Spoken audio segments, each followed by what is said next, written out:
শিখতে হবে না। এবার বড় ক্লাসের যে অঙ্কনগুলো ওরা যদি আজকে অঙ্কনটা করে নেয় তাহলে কি হবে, আমার 700 টাকাটা সার্থক হবে ওনাকে দেওয়া। আর উনি এসে যদি কোনো বাচ্চাকে না শিখিয়ে চলে যান তো পিছিয়ে তো গেল আমাদেরই বাচ্চা, আর পকেট থেকে আমাকে টাকাটাও লাগলো, তাহলে বলুন তো লসটা মানে সব দিক থেকেই। এক টাকা দিলাম, দ্বিতীয়ত আমার বাচ্চারা কিছু শিখলো না। আমরা ওই কারণেই বলেছি যে আজকে অন্তত অঙ্কনটা হবে, বড় ক্লাসের ছাত্রছাত্রী যারা আছে তারা অঙ্কনটা করবে, বাকিগুলো ক্লাস হবে। ক্লাস হবে না মানে এই নয় যে স্কুলে আসবে না।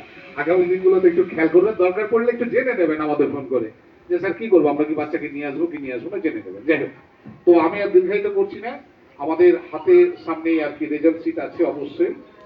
আমি আমাদের বাহাদুর স্যারকে রিকোয়েস্ট করবো যে উনি ফলাফলগুলো একটু ঘোষণা করবেন। আর আমি যেখানে বলে দিয়েছি মার্কের ব্যাপারটা, হ্যাঁ যাই হোক। আর আরেকটা কথা, আমরা এখানে ফার্স্ট সেকেন্ড থার্ডকে শুধুমাত্র সম্মানিত করবো, এখানে রেজাল্ট কার্ড দেবো না। রেজাল্ট কার্ড কিন্তু ঘরে দেওয়া হবে। প্রত্যেক শ্রেণীর শিক্ষিকা আমাদের রয়েছেন, শিক্ষক রয়েছেন, ওনারা নিজ নিজ ক্লাসে বসে যাবেন, আপনারা দয়া করে ভেতরে যাবেন, এক এক করে আপনারা আপনাদের রেজাল্ট কার্ডগুলো নিয়ে নেবেন, ঠিক আছে? এগুলো আমি আমার সংক্ষিপ্ত বক্তব্য শেষ করলাম। আসসালামু আলাইকুম।